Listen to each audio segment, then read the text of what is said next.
Sanibonani, welcome back to enye video ngiyabonga kakhulu for joining me. Thank you very much. Ungakhohlwa ukuthi mangaba ka subscribe kusamele usubscribe guys. Kunabanye abantu abangakwazi ukuthi baleke kangakanani ukusubscribe. Please do so. Ulike video share ke siyabonga kakhulu kubo bonke abasubscribeile baphinde babuke nama adverts. So guys ngwenzela ama video mangikhala ke ngokushona kwezingane. Siyabona ukuthi ingane ziyaphela kuthiwa ke zisuka zidle lezi zinto abazithenga ke angazi ko my friend nasemigaqeni nakuphi bethi bezidleke lezi zinto bese beyagula abanye bavuke esibhedlela abanye bayashona bese lokuhluphile lo daba kulezi insuku ezidlule bafethu namanje ayikapheleyo ndaba siloko sizwe ukuthi hayi sokushona umntwana kubuke ndawo sokushona umuntu kubuke ndawo into ezikanjalo after eating something else is either ama snacks noma yini ukuthi ngazoyenza enye video futhi nginazisa ukuthi ngathi kuthiwa sebezothatha amanyathelo sebezothathela amanyathelo lo daba lokuphela kwabantwana especially ezikoleni.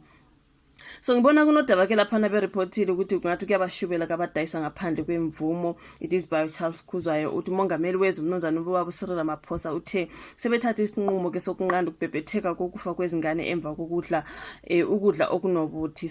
uRamaphosa uthe bakhiphe umyalelo wokuthi wonke amathiloma athinteka ekufeni kwezingane kufanele avalwe ngokuphazima kweso. Ubuye wathi wonke amaspaza shop adayisa ukudla nalezo zindawo ezinokudla abhaliswe ngokusemthethweni ngaphandle kwamasipala ngaphansi kwamasipala kungakapheli izinsuku ezingu-21 nanoma isiphi isitolo esingabhalisiwe ngokusemthethweni umba kwezinsuku eziwu-21 noma hlangabezana nemigomo yabezempilo sizovalwa. Ubaba Ramaphosa uthe abanikazi bezitolo abazoqhubeka bahwebe ngisho bengasavumelekile chama bawuphuze ngoba abakwasidlodloke bazongena bephuma kuzo zonke izitolo bezobheka ukuthi zonke izitolo aziphulile yini imigomo ebokuhulumeni. So eqhubeka ke ubaba Ramaphosa uthi yonke imithi yokubulala izilwane ayisadingakali kubadayisi basemigaqeni. Utheke lo mkhankaso ukuqiniseka ukuthi izitolo azigunyaza ukuba zidayisa into edliwayo kuphela azivumeleke ukuhweba uzoqala kwaZulu Natal nganase Gauteng. Utheke inhloso nqange ukunqanda ubhubhane osoludlule nenqwaba yemphefumulo yabantu bakuleli. So ubamongameli uphinde wakuchitha ke ukuthi izitolo ezidayisa ukudla okunomuthi ke ngezabantu bokufika kuphela.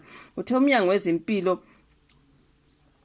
wezemfundo instead yamabanga aphansi uzoqiniseka ukuthi izikole ziyaqikelela ukuthi abantu abalethela abafundi ukudla nabadayiselayo bayayilandela imithetho. Baba Ramaphosa uthe kunomkhankaso ozophunywa ukuqwashisa ke umphakathi guys glasses are needed ukuqwashisa ke umphakathi ngalobu bungozi ke. Utheke kunesikhwama esizosungulwa sika 500 million rand ngenhloso ke yokuxhasa abantu abafuna ukuba nezitolo. Nxusa abantu abalamela ukudla osekudlulelwe isikhathi nokumho okumbombayi mhlambe ukuba bathinte ke abe National Consumer Commission kwinamba elandelayo. So uthe kuzofanele izingane eziqeqeshwe ukuze zikwazi ukubona ukudla osekudlulele isikhathi nokumbombayi konke lokho kubolile nalezi zinto zabo my friend nje ezifeke ezingaqedakala amanzi onoshukela engake ngikhulume ngawo. For me nje ngamanzi anoshukela bafowethu ayisibani ke leyana kwayibona amasipala badonse ngendlebe ukuba bachabe babhushe futhi bacente izindawo okungenzeka ukuthi zifuye amagundane. Uthe ungqongqoshe wezemfundo abazohlonza imithi okungafanele isetshenziswe ezikoleni. Kuningi ke you guys bazama ngazo zonke indlela ukugwema yonke lento eyenzekayo kushona kabantwana.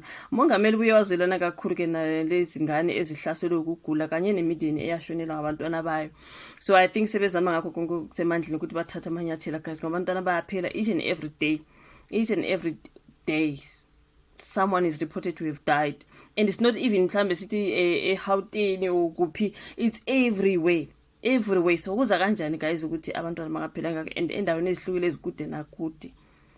So yeah man you guys, so I think at least they are trying to do something about it ngoba kungaphela abantwana eqinisweni lonke kungaze kuphela abantwana. So sebezama ukuthi bagwemeke yonke lento eyenzekayo nokuthi kuthiwa sifundisene abantwana ukuthi umntwana abheke ukudla expire nalokho nje akubona ukuthi uyabona lokho yabo umfundisi umntwana ukuthi thenga isitolo esithile ungangeni lapha ukuthi abantwana uyabatshela uthi umtshelile umntwana abuye ngakumameli abuye aye khona lapha ayothenga athi ngoba lokhu cheap something like that. Yabona lama ice wabadlayo okunye o5 bob okunye o1 rand ubone nje ukuthi hlobani ka-ice kanti le yizo zona lezi zinto ezisuke zigulisa abantwana ezinye bafethu ke kodwa njengoba sekuthiwa akudayiswa ngoma-friend bodwa ngisho-ke nabanye abantu basuke bayostokha nabo babuye badayise-ke abaningi kanti bahlala lapha ezikoleni kuthenga abantwana baphelile abantwana. It's a pity bafethu-ke kuhle ngoba-ke sekhona indlela yokuthi bazame ukugwema yonke le nto. So thank you so much ukuyibuka ividiyo, ulike, usubscribe, ushare bese siyabonana kwenye elandelayo. Bye.